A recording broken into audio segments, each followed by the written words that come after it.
I'm going to ask a question for Ligon Duncan, because nobody asked you questions.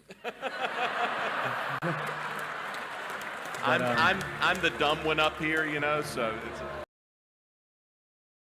I genuinely want to know thoughts on the Moscow mood conversation. yeah.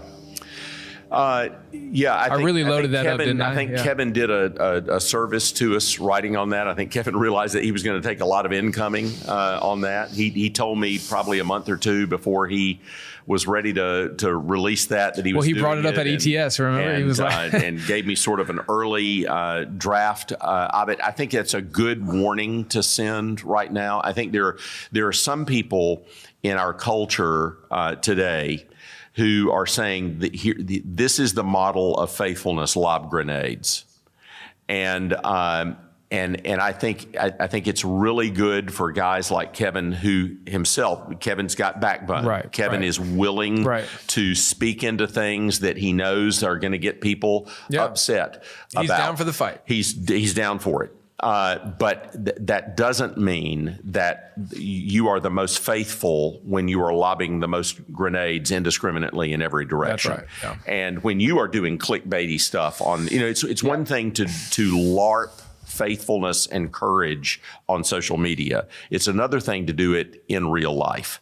And you've got a lot of live action role playing going on in the social media world from guys acting like they're tough that put them in a room and you'd have them in a fetal position in 3 seconds. Yeah, that's right. And it's not good for that voice to influence our young folks. We are going to have to cultivate backbone, but we're also going to have to cultivate a love for the world that hates us. Bill Davis, who teaches at Covenant College, says that the most common question that he gets from his philosophy students is, Dr. Davis, teach me how to love a world that hates me. And that, so I want them, I don't want them to get any of their signals from the world. I want them to get all their signals from the Bible. I want them to be faithful to the whole panoply of Christian doctrine. But I want them thinking, how can I reach out to this lost world? How can I love people that hate me? Not how can I make them hate me more?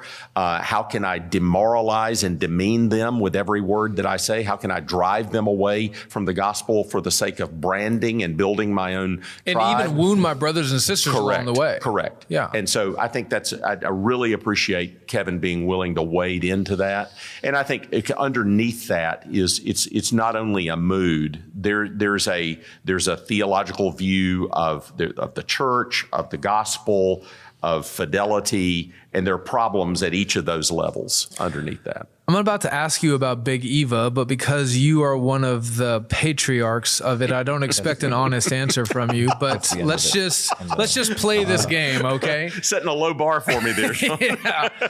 Yeah. I mean, what do you think when people talk about this shadowy syndicate, this big machine of Big Eva? Most of the conversation that I hear about Big Eva is complete nonsense.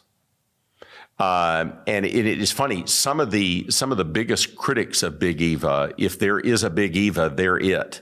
I could name organizations far larger and more extensive than the Gospel Coalition, for instance. Yeah, but boy, do they hate the Gospel Coalition. That hate the Gospel Coalition, and they've got more money, they've got more reach, they've got more, and they'll jump in on the Big Eva conversation. So a lot of it is just nonsense, and I pay no attention to it whatsoever.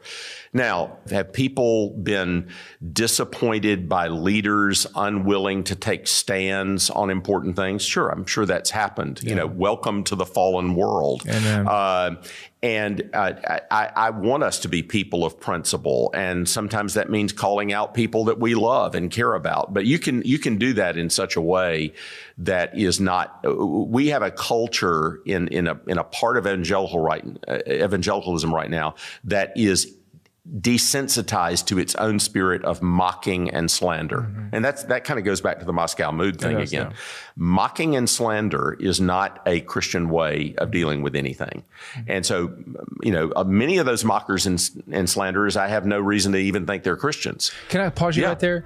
Well, because I know somebody from that world will hear you say that and go, this guy doesn't know his Bible. What about the prophets? What about Jesus? Look at the way Paul talks. How would you respond to that? Well, I mean, one thing is Jesus was neither a mocker nor a slanderer. Ooh, okay. So and if you, by the way, if some of these folks had been around, they would have been going, yay, John the Baptist, Jesus, you're a weasel.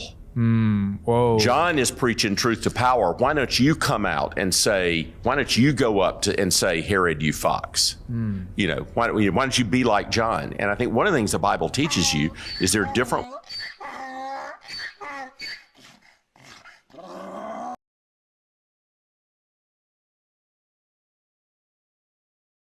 To remind them what God told them through Moses. I will have mercy upon whom I will have mercy. God owes me no grace whatsoever. That's the whole doctrine of election in a nutshell. The other thing to remember is in Romans 9, if Paul were teaching a doctrine of prevenient grace to everyone, you couldn't get the objection which is raised against his teaching in Romans 9, which lets you know that's not what he's teaching in Romans 9. Right.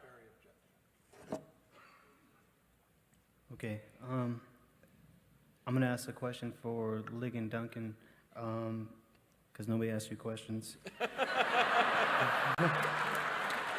I'm the dumb one up here, so it's.